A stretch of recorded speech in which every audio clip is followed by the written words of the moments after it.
You and I are hosting a new product orientation, and we've got two data sets, people who are required to attend and the people who are enrolled. And then there are people like Nisha, who is required and is already enrolled for the Wednesday session. Right now, we would like these two data sets merged together into one big data set. And where there are matches, we want those matched up on the same row. And we start by making our queries. Cursor in the data set.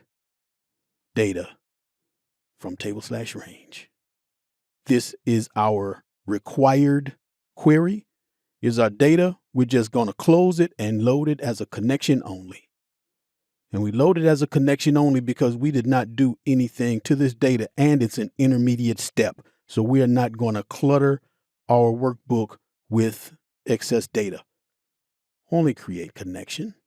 Okay. Next, the enrolled data. Cursor in the data set from table/range. There's our data. It's called the enrolled query. Close and load as a connection only. Only create connection. Okay. Now, our merge. Get data. Combine queries. Merge. I want required and then enrolled. We're going to do a full outer join, all rows from both. And we're going to match name and name. Okay. Now the left side of our data set is expanded. We've got the name and department. Now the right side is collapsed. Let's expand that.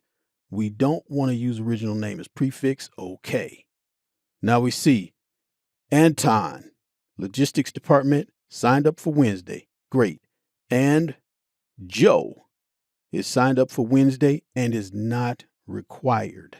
Now, the names are in two separate columns, but the point of this exercise was to show you the full outer join. We can close and load this to the workbook.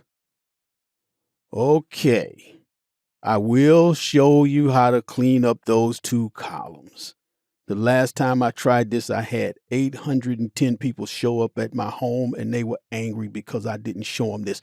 So, go back over here. Edit the query. I'm going to close this pane. Now I'm going to add a conditional column. Go to Add Column.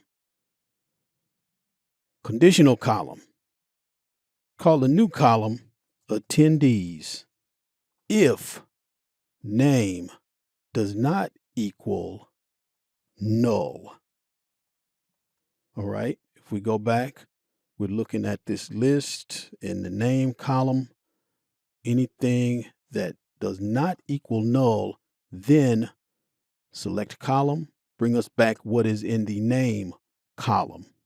And then else or otherwise, bring back what is in the name.1 column. Select column, name.1. Okay. Now we have all of the attendees. I'm going to slide this over. Highlight this column, right click, remove. Name 1, right click, remove. Then close and load it. There we are. The full outer join with the attendees column all cleaned up.